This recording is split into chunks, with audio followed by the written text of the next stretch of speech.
ខេត្តព្រះសីហនុអាណត្តិ4សម្រាប់តេជោបានសម្រេចអនុម័តរាប់រយលានដើម្បីវិនិយោគហេដ្ឋារចនាសម្ព័ន្ធ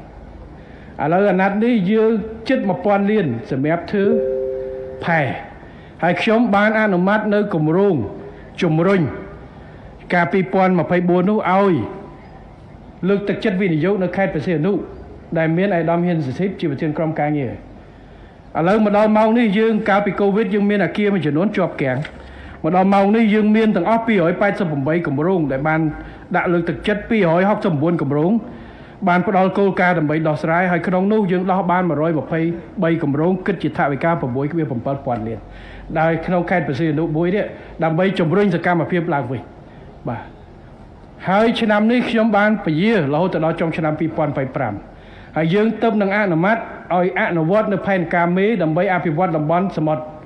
ខេត្តទាំង4ជាប់សមុទ្រហ្នឹងដោយយកខេត្តព្រះសីហនុជាគោលហើយធ្វើយ៉ាងណាដើម្បីភ្ជាប់ប្រព័ន្ធ ecosystem នៃឧស្សាហកម្មអញ្ចឹងខេត្តព្រះសីហនុខ្ញុំគិតថាខេត្តព្រះសីហនុថ្ងៃក្រោយចង់ឲ្យ GDP របស់ខេត្តព្រះសីហនុហ្នឹងខ្ញុំថាអាចមានលទ្ធភាពបាទអាចចាញ់តែភ្នំពេញទេហើយបើមិនស្រួលទៅចង់ច្រើនជាងភ្នំពេញទៀតតែខ្ញុំនៅភ្នំពេញខ្ញុំយកភ្នំពេញចុះហ៎អូរងថ្ងៃលើភ្នំពេញបាត់ហើយអញ្ចឹងតភ្នំពេញខំប្រឹងបាទអញ្ចឹងគឺ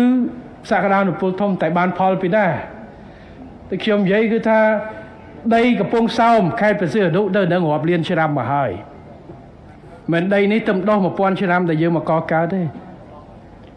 តែប្រែคล้ายដីនេះទៅជាសក្តានុពលគឺអាស្រ័យទៅលើលក្ខខណ្ឌទី1សន្តិភាពកុំឲ្យវាយគ្នាស្ថិរភាពទី2គោលនយោបាយត្រូវបានយើងធ្វើបានបាទបើគោលនយោបាយបិទខេត្តព្រះសីហនុតើ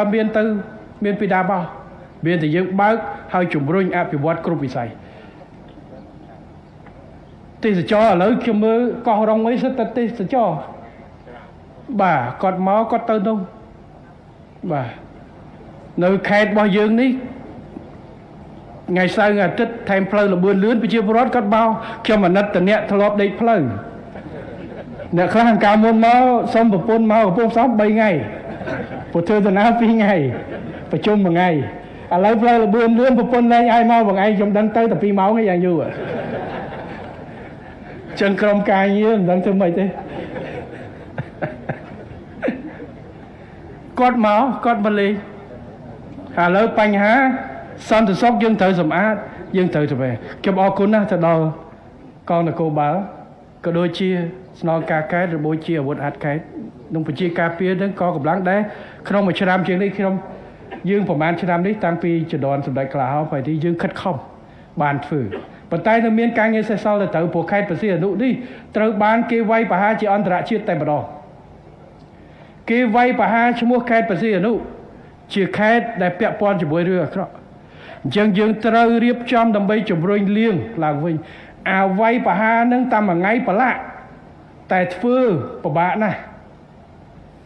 យើងលាបអាគារហ្មងតែស្អាតប្រើការមកអាគារនេះត្រូវការប្រហែលជាមួយអាទិត្យអីបើលាបលឿនតែបើយកផុកយកអីទៅជះតាមមួយផ្លេតប្រឡាក់ពេញទៅយើងត្រូវសម្អាត